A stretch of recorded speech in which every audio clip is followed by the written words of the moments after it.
Hello，大家晚上好。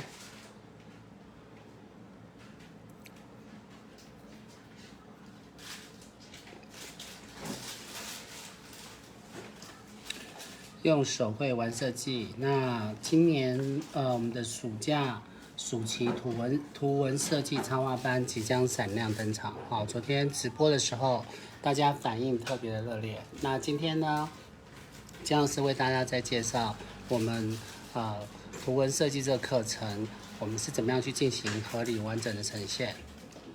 来，我们看有谁进来呢？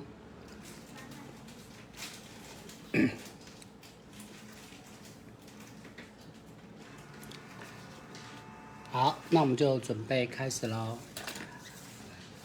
首先，我们来看一下我们今年图文设计班插画班的话来讲，内容有蛮多的那这20堂课的内容有包含非常的多，比如说从我们的花艺篇到我们的昆虫篇，还有我们的鸟类篇，还有到我们的动物篇，以及到我们的人物篇，应有尽有。那我们今天要稍微为大家演绎一下，就是说我们到时候在上这个图文设计插画班的内容，它是怎么样去进行一个合理的一个传递。好，那我们首先为大家介绍的，好，我们昨天示范的是花园公布栏的一个表现的形式。那今天来讲话呢，我们就是来呈现出造型动物的一个表现的技法。好，所以造型动物的一些表现技法，那大家可以看到，就是说，目前我们这20堂课里面的内容，它有包含很多不同的一些插画的表现。那我们今天就选择了一个最有趣的一个动物的表现方法，老师来给大家做一个很完整的呈现。好，举个例子，当我们在画动物篇的时候，我们呈现的方法，我们原则上这些课程我们展现的全部都是用涂鸦的方式。所谓的涂鸦方式就是不用铅笔打草稿。不用铅笔打草稿最主要的原因就是可以节省我们构图的时间，然后建构小朋友画画的自信心。另外来讲的话，可以训练我们用笔的一个流畅度，所以它的好处有相当的多。那我们给大家看一下，就是说，在我们画这些小猪的一个表情的动态，我们可以给大家做一个完整的一个呈现的概念。其实插画它是有一定的根据啊。那先给大家看一下，就是当我们在画动物的时候，它是在一个比例的结构当中去进行学习的一个框架。所以我们每一个课程的来源来讲的话，它都是有一个很专业的一个比例结构给大家看。张老师可以应用这些方法为大家做专业的一个讲解。好，所以看，首先我们将这个纸张，我们把它切割成4个。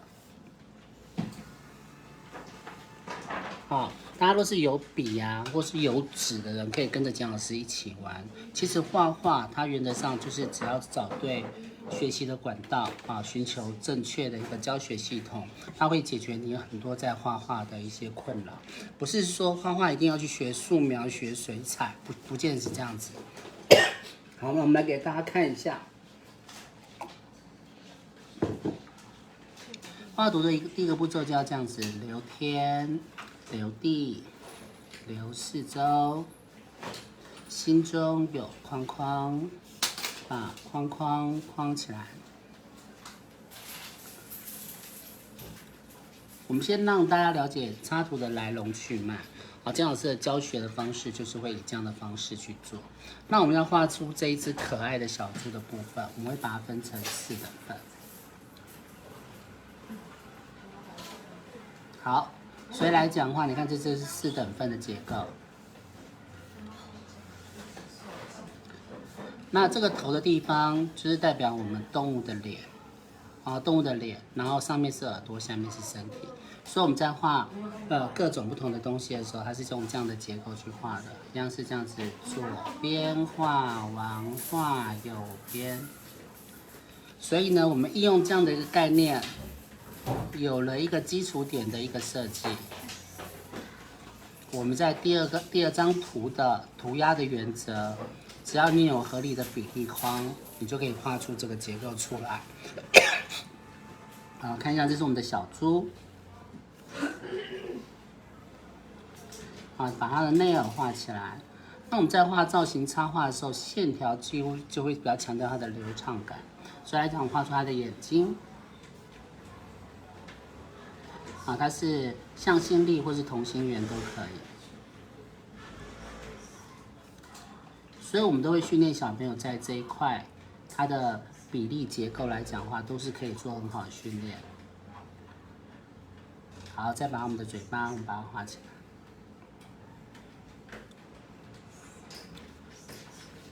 眉毛、眼睫毛，再把它的腮红把它画好。那这边来讲的话，我们可以带上可爱的配件。好，那我们看一下身体，这是侧面的身体。好，这是它的屁股，然后再把它的尾巴画起来。啊，这个就可以变成它合理的结构。好，我们在画图的时候是会按照这个比例的方式来进行呈现，所以你有这样的基本的模式，然后我们把它换成是猫咪。好，5、6、7、8，左边画完画右边。好，那我们把它变成它是猫咪往左边看，所以这猫咪的耳朵就会变成是右大。左小，所以我们是不是有了铅笔稿的一个底蕴的时候，我们事实上就可以把它转换成是我们徒手画的逻辑。所以在前几年疫情的期间，姜老师都是教这么专业的一个课程啊。你看我们手绘插画的课程，它的结构。它的结构来讲就是这么专业，有看到吗？我们是会让大家先练习好铅笔稿，然后到时候就可以眼睛换一换，身体换一换，配件换一换，动态换一换，它就可以有很多的表现空间。那我们今年推出的这个这一个所谓的图文设计插画课，我们是直接让大家直接是学到姜老师具体的插画表现的形式。所以大家可以看到，你看你会画小猪，我们就可以画猫咪，所以来讲这眼睛就会比较大，这边眼睛就会比较小。好，那也让我们产生向心力。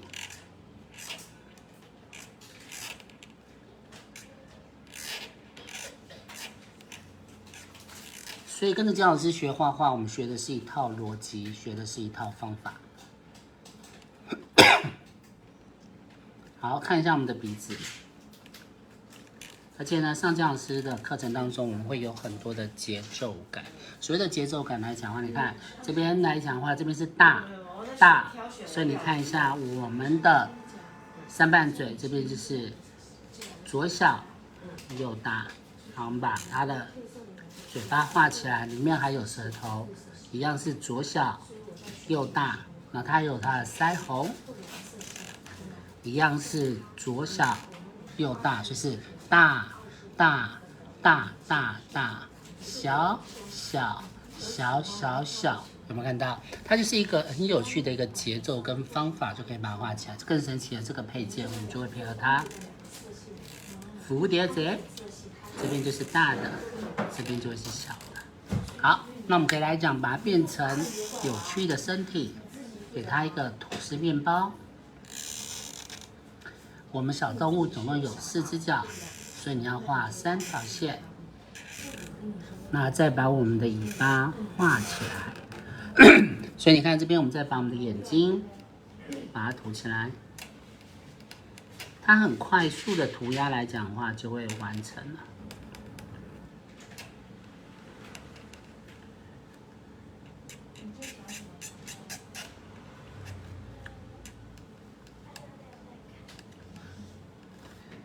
所以这样一只很精致的可爱的小猫咪，我们就来讲的话，我们就可以把它完成了。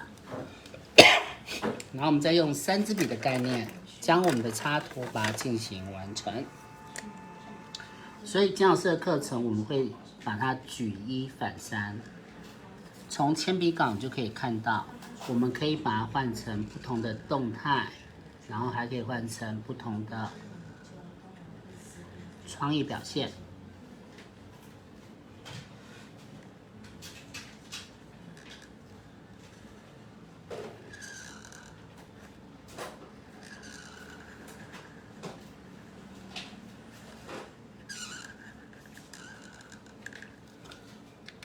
所以我们今天围绕着这个动物来讲，等于大家今天都是跟着姜老师的节奏上的话，你就可以免费上一堂很有趣的动物的一个插画课程的感觉。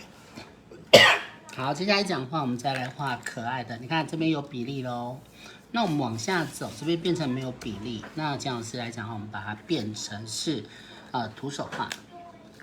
好，5、6、7、8，左边画完画右边，所以我就知道说，我这个大脸原上就占全部大概1/2。好，我们来画小兔子。好，刚刚画的是右大左小，那我们就画左大右小。所以这边来看，把它反过来，那我让它我的耳朵，让它整个是。我有的不要，我要。好，这边来讲的话，你可以变成这样，这边比较小。姜老师画的比较趣味感的感觉。好，所以我们这边来讲的话，就会变成是什么？是不是变成是左大右小？那我们可以眨眨眼。好，我们可以让它往上看。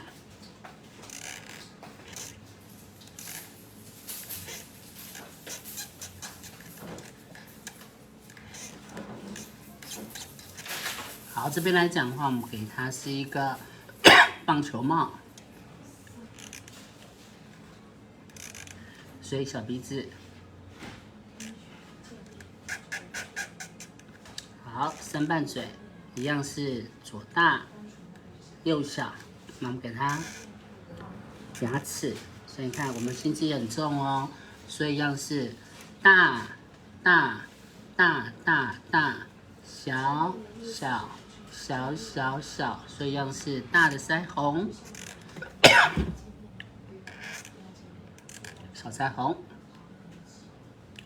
所以呢，一个是用铅笔打草稿，另外一个这个来讲的话是一样，我们是把它用比例。那这边没有比例的情况之下，我们就可以徒手画出来。好，那你再看一下我们这边的身体。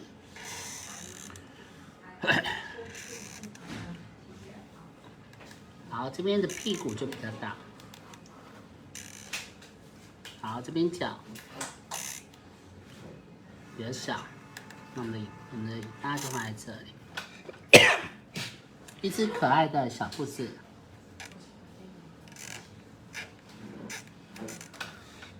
我们就可以把它画起来了。一样，我们可以再把它加上这有趣的一个外框。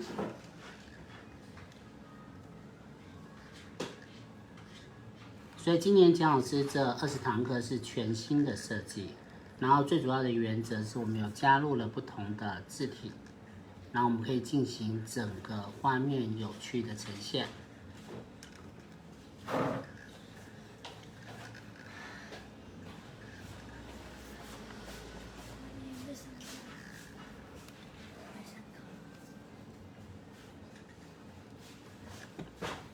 旁边是可爱的小芒果经过了，他来关心我一下。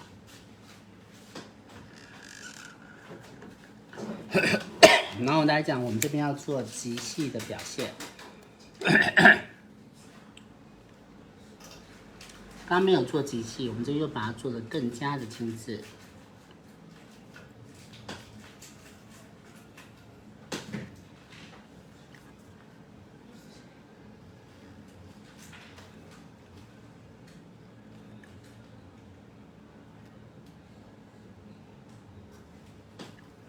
好，你可以看到我们的画面呈现来讲，我现在目前是可以怎么样？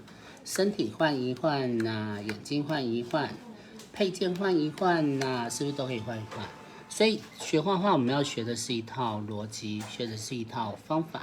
好，你就可以很轻松的去把我们的插图把它进行应用。那现在讲是要把它拟人化哦。好，所以我们来画一只可爱的小熊。好，5、6、7、8，左边画完画右边。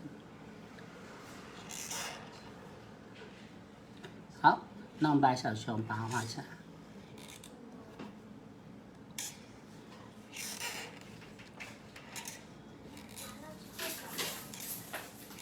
好，这时候小熊的眼睛它是往上掉。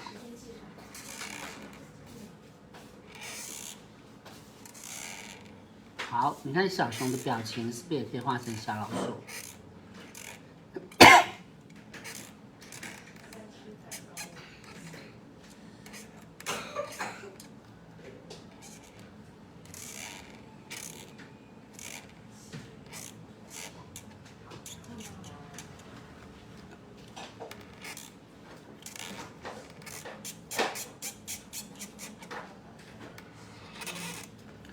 所以你只要掌握到我们画动物的逻辑结构跟比例的特色，你就可以很快的去掌握出我们画动物的感觉。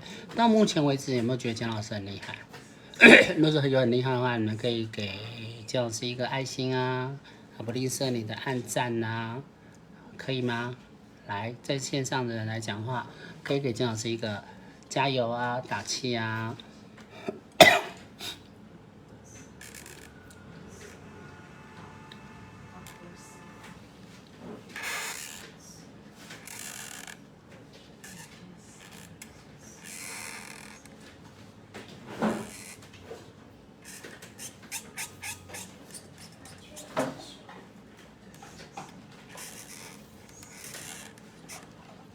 好，大家可以看到，你看姜老师现在让这只熊熊感觉上是不是抬头了，对不对？变得非常的有朝气。那目前姜老师做了一个非常好的一个演绎，就是什么？涂鸦的练习，就完全没有用铅笔打草稿。但我们这些构图的模式都是来自于像我们小猪这样的一个表现的一些技巧。所以你就可以用这样的方式来导引。看，我先懂得插图的比例，知道工具的使用方法，然后开始练习大胆的涂鸦，然后呢小幅度的去做动态的呈现，最后我们可以做夸张创意的表现。所以呢，画画它是有个循序渐进的步骤，循序渐进的步骤。所以这边也是一样，你看我们把它进行可爱的拟人化。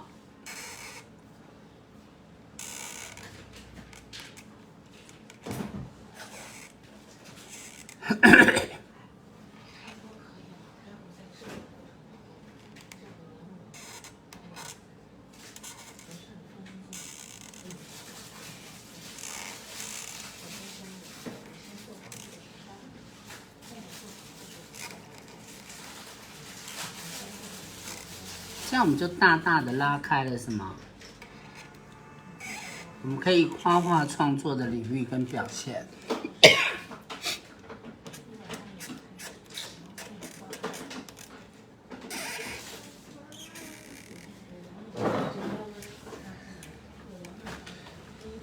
是不是整个画面来讲的话，就变得相当的可爱，对不对？那你再运用到我们现在工具的使用方法。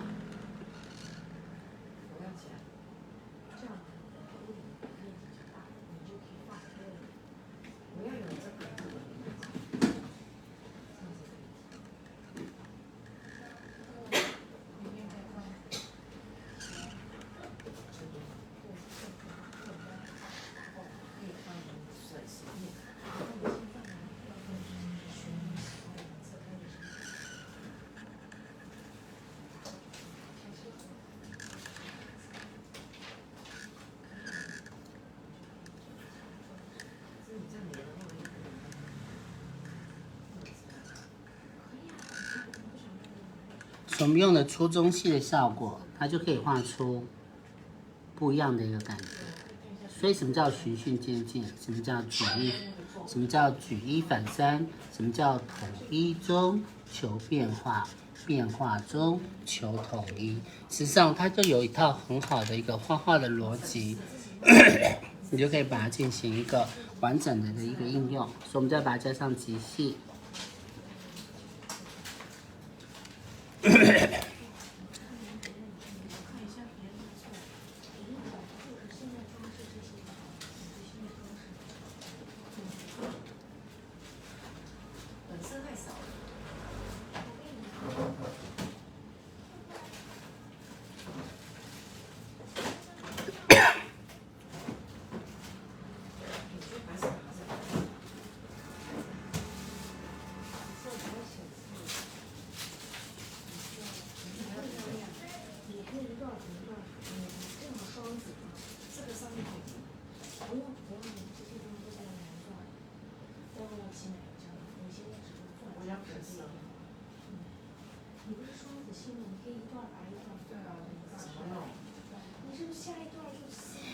好，你看一下这一次可爱的一个动物的表现的方式来讲话，是不是？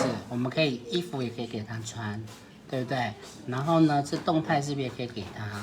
所以就可以做这样的一个相互交叉的一个感觉。所以学蒋老师的画画概念来讲的话，我们原则上教的就是一个系统，教的就是一个方法。那你学会插图了以后，其实你就可以有很多的一个表现的方式。好，那你学完这个东西以后，你要怎么样去做一个应用呢？来，我们再来讲出另外一个更神奇的方式。这就是一个图文设计我们需要去考量的一个结构的问题。好了，就再把这4个。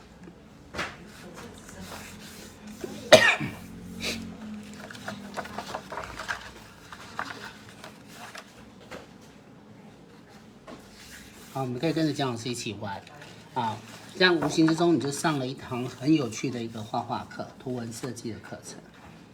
那若是你这一次，暑假的时候想要好好的增加自己的画画能力，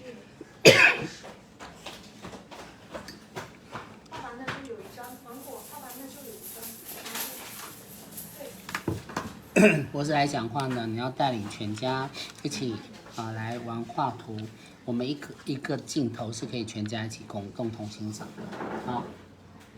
好，假装来讲话，我们要画4张完全不同海报的编排的形式。首先第1张。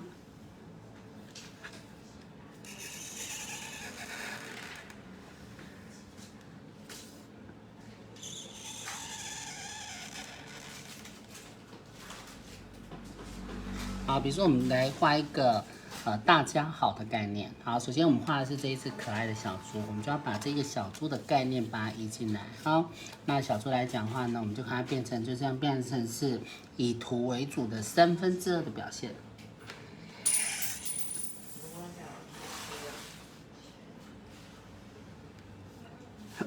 好，那我们来讲，我们来给小猪借眼睛好了。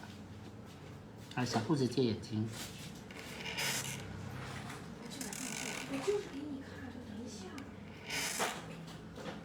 好，这个眼睛来讲，我们可以把它做一点变化。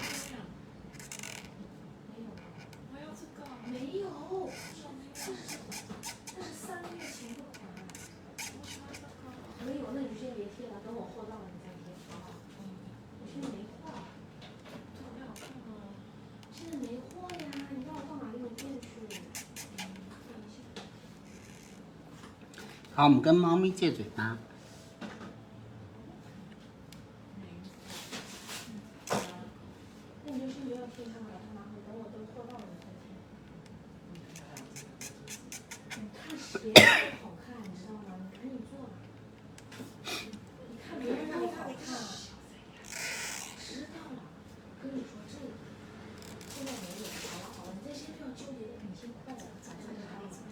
我待会儿会给你，你先把这步完成，快点，你太慢了。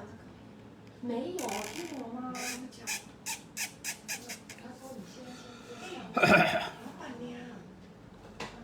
我喜欢这个粉色、紫色，不喜欢这一款。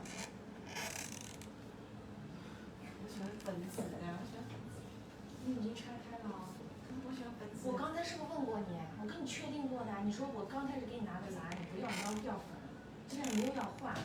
我喜欢这个，我没看到你有这一款。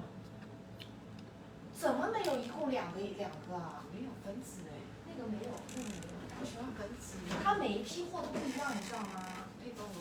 没有，要不你今天先别做这个，等我货到了再做，好吧？我要粉紫跟。好，等我货到了再做啊。好，我们跟小熊来要这个身体。我们就喜欢粉紫。行。不一样，这是蓝紫。我本来就喜欢粉紫。没问题，等我货到了啊。不好意思，没事。每一批货不一样，因为我喜欢这个粉紫。好，这个怎么做呢？所以你看，老师利用了上面的插图的要素，我们可以进行不同的一些变化。你怎么说？刚在门口看别人拍的时候，在看别人都好看。你怎么说好漂亮？刚才那个阴影是做的太重了。因为你会教，你教的这个。哎，做的好漂亮。你先把那个钻拿下来就好了。好，那你看我们插图呢，老师利用的这一只小猪，我们跟他借眼睛，跟他借嘴巴，跟他借衣服，还跟他借蝴蝶结，是不是？你是不是可以自己去举一反三？所以在上画图课的时候，不要背，要用理解，那也要那种胆大心细的方式去做呈现。你们可以按照，如果是这个，因为这个视频会反复的出现，你们可以按照老师这样的方法，然后进行一个合理的练习。但是你若是说想跟简老师一样，哎，可以这么厉害的话，经过20堂课的训练，铁定啊，就可以画出非常棒的作品。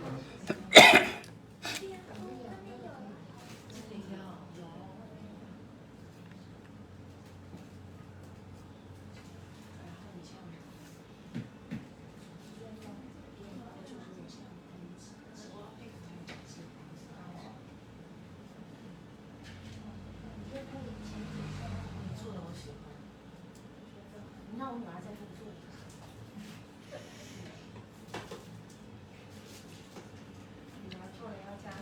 好，那我们来讲话，我们来写这个字来讲话。我们来应用的就是宋体字。宋体字来讲话，它的结构就是怎样？横细，但是它在每个笔画上面会加一个尖尖的，然后撇的时候就是有一点点毛笔字的一个趣味性。但是它在直线的地方都会加上一个变化。那它还有一个音捺。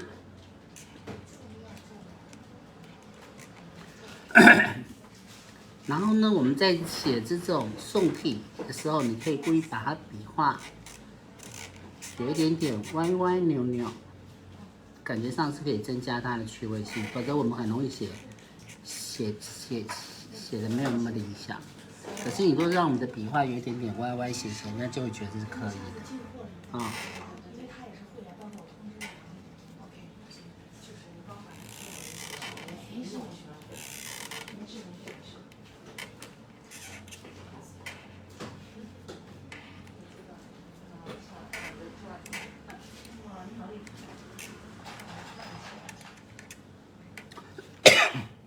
所以在我们这20堂课里面，我们会学到各种不同的字体。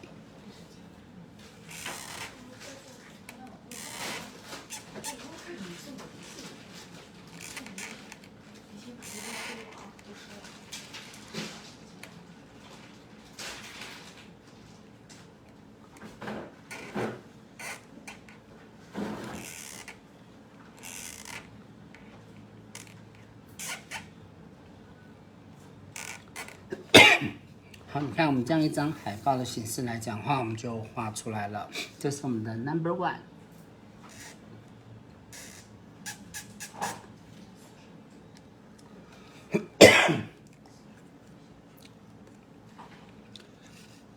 好，第二个。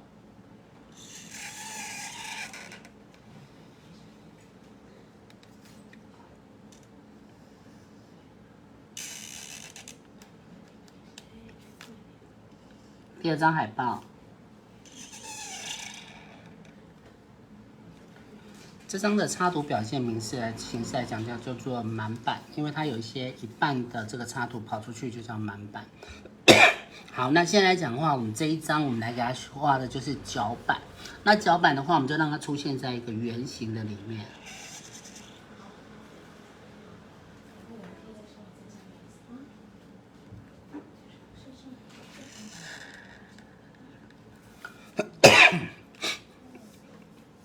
好，我们来画小熊好了。好。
刚刚这个小熊是抬头的，我们可以让它加上喜怒哀乐的表情。好，那我们来讲的话，我们可以让它运用到这个的身体。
好，那再来讲话，我们来写一个木板字，我们写一个梯形字好了。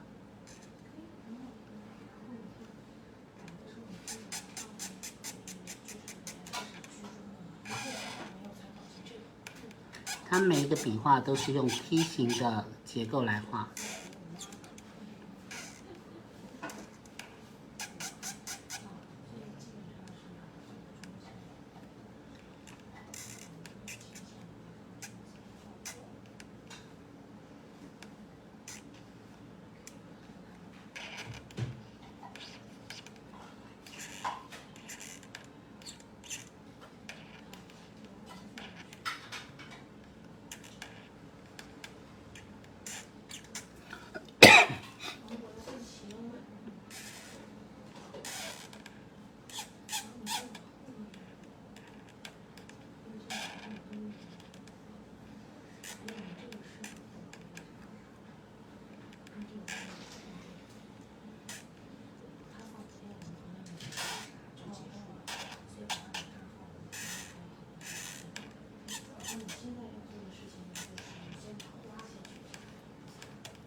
所以你看，你需要那插图的时候，你可以让我们插图跑出去，你也可以把它装在一个形状里面。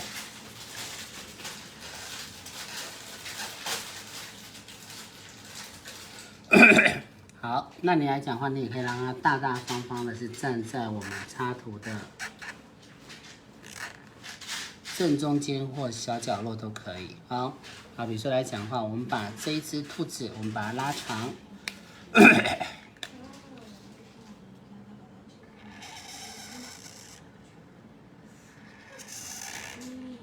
说那你就在家玩嘛，你回来。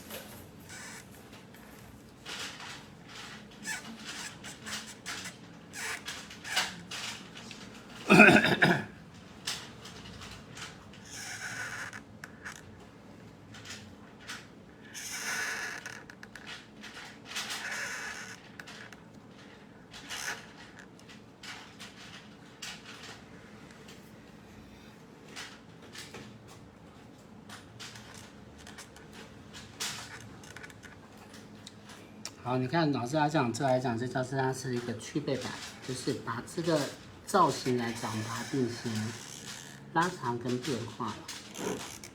所以你学完单一插图的时候，你要告诉这些插图要如何去应用，你要如何去应用。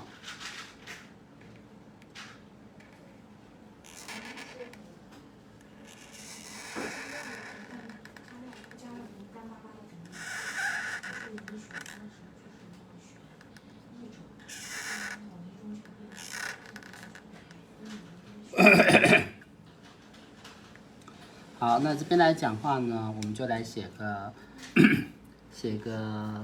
那个木板字，木板字，来看这边。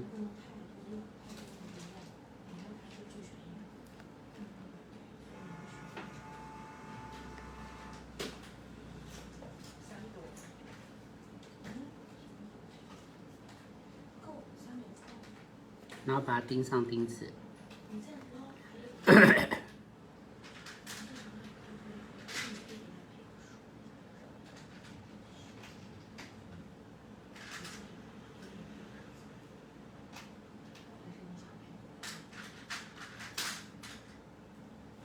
像这个家来讲的话，它就是一个很难搞定的字形。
所以今天蒋老师挑的这个字来讲，算是有点难度的。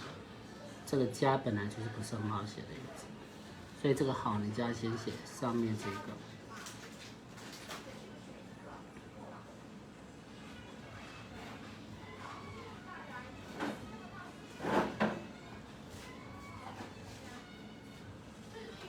好，你看这来讲话就是木板字，它可以呈现出不同的方法。所以你学完了插图以后，你要怎么样去进行它所有的创意与变化？所以今天蒋老师给大家一个很完整的概念，就是学完插图，你可以加入你自己的想法，加入你自己的编排，我们去完成各种不同版面的一个设计。好，另外再看我们第4张海报。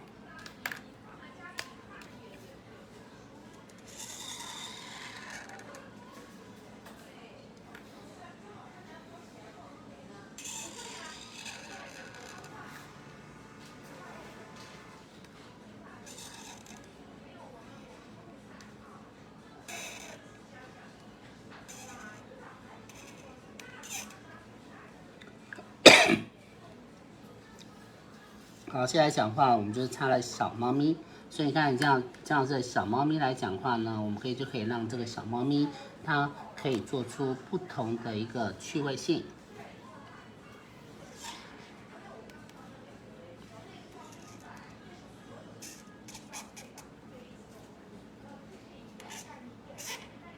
啊，你可以换眼睛。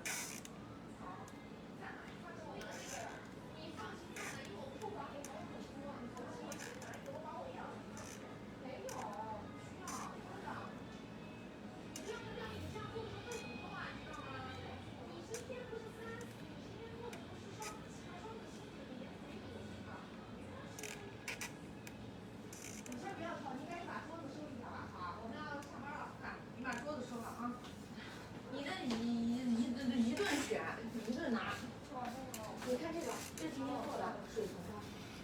哦，我没有看到花。他还要放一个大的，我跟他讲那个大的实在挤不下了，所以我们就没放。你看没看到？这个我没看到。这个做的漂亮，没有大，都没有大卡，知道吗？这个好漂亮，真的。来，这个，哎，这个好可爱呀。你慢慢欣赏，你先去把东西收了，好吧？你待会儿再来欣赏啊。这个做的不错，这个配饰配的不错。这个啦，你的东西赶快摆回去了，佩玲。你的东西。对啊，我把我的要。你就拍照，你就拍照。是，我把我要的用很多装。好，这边来讲话，你看老师把它变成是超级满版，啊，它也是一个有趣的一个插画的表现的风格。所以当你学会这个插画的呈现的方法，其实你可以玩很多的变化。所以光简老师这样子从单点的东西怎么变化，那再应用到我们的版面，再加上我们的文字的造型，所以你要学的是这一套很专业的逻辑，那你就可以把它呈现的相当的有趣。那这边来讲，你就可以用我们有趣的软笔字，我们来进行这个版面的呈现。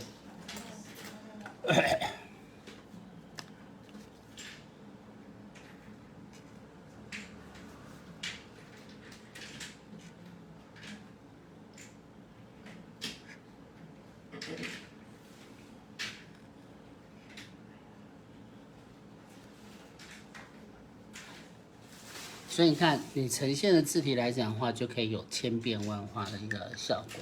好，所以姜老师今天带着大家做是利用我们有趣的动物来进行整个画面的呈现。你看，从单一支铅笔稿，那一直到我们涂鸦，到我们不用画框框就可以抓比例，然后再把它举一反三变成有趣的拟人化。完了以后，这些插图如果应用在我们的版面当中，你看就可以用谁的以图为主的区别版可以放在脚板，你也可以整只兔子出来，你也可以让它有不同的动态出现在我们的版面当中。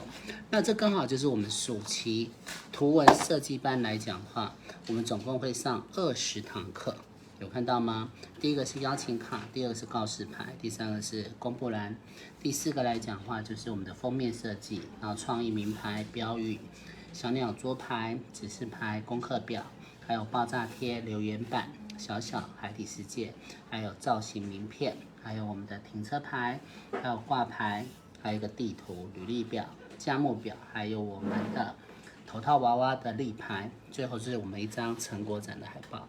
所以大家可以看到，这每一个环节都是有不同的一个版面跟插图的一些变化的呈现。所以我今天就利用这一堂课。造型动物名片，你看老师就变化出这么多的形式出来。好，那这一套课程最主要就是可以快速的一目了然看到金老师整个插画风格的整体表现，也把全世界的东西都画过一遍。我们的花艺篇会有3堂，那我们的鸟类篇、昆虫有3堂，鸟类篇会有3堂，鱼类篇也会有3堂，动物篇有4堂，人物篇有4堂。所以这些东西都可以足以构成您在创意或是做设计当中有很好的一个应用空间。那大家应该知道说，这次暑假的整个的方案就是买20堂送20堂，我们会送20堂的美食手账，会送各5堂课的创意课程，有美食手账、人物绘本，还有 Q 版人物，还有趣味手账。好，这些来讲的话，都是一个非常快速，你可以轻松掌握的一些画画的一个技巧。像这个是人物绘本，金老师给大家看一下，这是一套人物绘本的表现。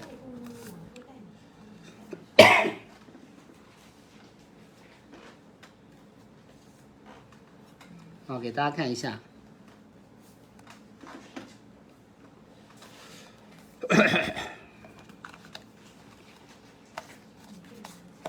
这是我们有趣的人物绘本的一个呈现的一些方法。刚好这4本，你看它表现的插画风格都不一样。我们打开第1页，有没有看到他们穿的衣服都一样？可是因为画画的比例不一样，使用的工具不一样，那背景不一样，等等。这个来讲的话，在我们整个的一个设计的风格当中，它会很明显的凸显出来。那在我们的人物绘本当中，这是买20堂送20堂中的人物绘本。那我们以这一个比较清楚的一个画风来看，它会教你手打开，不同的衣服的结构，然后手叉腰，然后呢穿背心的画法，还有手拿东西、手捧东西、手背东西，还有呢手不同的跳跃的感觉，还会完成封面、封底的设计。所以看我们每个封面设计都长不一样，有看到吗？还会教不同的一个字体，所以它就是可以呈现出很有趣的方法。所以你只要报名了我们的图文设计插画课，你也可以自己独立画各种不同趣味性的绘本啊。另外来讲的话，我们还会再送我们的手账课。美食手账就是像这样子，美食手账，还会画出每一页非常好吃、很华丽、很高档的一个餐点。所以学完简老师的这一个美食手账，你以后去旅游，你除了可以用手机记录以外，你也可以用手画的方式来进行这个应用。那这就是趣味手账。趣味手账我们会教细手账。还有我们也会教我们的年手账，今年是龙年，一年有12个月。那我们会教到月手账，所谓的月手账来讲的话，就是一个月有31天，那31天我们如何去规划我们的行事历？它有比较简单的画法跟有趣的一个表现形式。另外我们也会画到我们的日手账，日手账早上、下午、傍晚、夜晚，你要做什么事情，我们都可以在上面进行规划。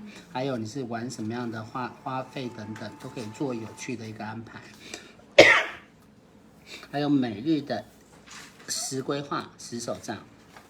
你看我的早中晚美食、工作、联络、花费、其他等等等等等等，这个来讲你都可以把它做一个规划，包含呢我的工作计划。它都是可以画出来。好，所以我们就是会画我们的美食手账跟我的趣味手账。你要把那拿回家吗？没有。那另外来讲话呢？这个是我要下次用。另外来讲话，我们就是可以把它画出有趣的那我下次还有新的东西来。Q 版的作品。如果要换再换。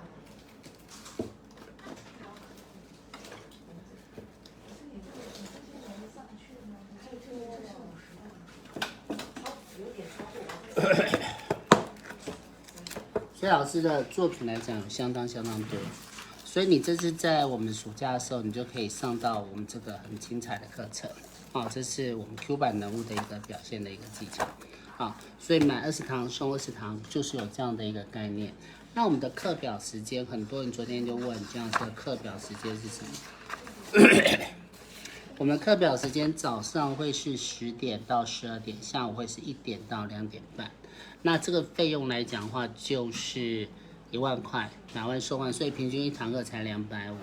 然后7月份你可以上一次，8月份也可以上一次。那8月份的晚上，我们应该会再上一个20堂课的这个，所以等于这个暑假你会上3次，因为我每一次所画出来的东西都不一样。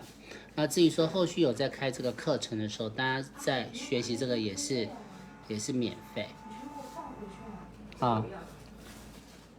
大概是这样的表现空间如果是大家有喜欢蒋老师的课程的话，我们会让每一堂课，你这样20堂课下来就会有20张作品可以把它呈现出来这个就是我们今天为大家准备的一个感觉。那我们还有开什么课程呢？接下来我们有开一个 DIY 的一个手作 DIY 班还有这 DIY 班来讲的话，我们有一个精致立体剪贴，还有丙烯亚克力画，还有水晶画样卡片，但是这个是要现场做，要来到我们新庄老街332号。那另外呢，还有一个是我们的奶油胶的课程。奶油胶的课程，你可以让你自己，或者是说，你的小朋友不晓得，不想让他去安亲班，那你可以有一个很棒的规划，可以把下午安排在我们这里，7月、8月都可以安排在我们这边，也可以有做奶油胶、做手工。另外呢，还有我们的电脑绘图的课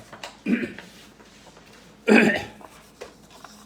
，10堂精彩的电脑绘图的课程，它就是利用 iPad， 教大家如何马上变成一个文创高手，或是把姜老师的手绘变成电绘的感觉。我们有10堂课，也有这样的一个课程的安排。对我们的课程感兴趣的话，你们可以私底下加简老师的 LINE， 或是说你们留言，因为昨天大概有8、9位已经完成报名的手续。那我们暑假虽然还有来讲1个月，那我们现在就是要确定话位或者有多少人参加简老师才可以预留我们的直播空间。欢迎大家有兴趣的话可以加简老师的 LINE， 或是跟我联络，那我就会给大家最好的服务。好，那请大家随时关注简老师直播的部分，我会教不同的东西但是这个跟我们后续在上课的内容绝对不会重复。希望大家不管你有没有报姜老师的课程，希望在今天这样姜老师的直播时间，我给大家一个满满对插画有不同定义的一些想法那也欢迎大家加入我们暑假那这个图文设计插画班的内容，买20堂我们就送20堂，买1送1，还有送多少？我们还有送什么东西呢？我们会有送1690的材料，你看手账120，画纸120，大小记号笔370，还有水性马克笔1080，还有10本的工具书，所以加起来就快要将近5000块，所以买万送万再送5000。那有兴趣的话，请大家跟姜老师的留言，那我们会用最快速的方法，然后请跟大家做互动。喜欢的人，请大家留言在下面，老师会主动跟你联络，或是你主动加姜老师的 LINE。好，那如果没有问题的话，我们今天的直播在这边就告一个段落再给大家看一下我们今天画了什么。我们今天就画了不同动物的一些创意的衍生，它是怎么来的？一定是有一个基础结构让你了解，你就可以变成涂鸦，那你就变成创意，然后再把它做一个综合变化。那我们会画插图的时候，你还要了解到版面的应用，比如说可以变成去背板，变成角板，变成满板，变成一个独立的一个插图，通通都是可以的。好，那没有问题的话，我们今天直播就在这边告一个段落咯。好，我们下次见咯，拜拜。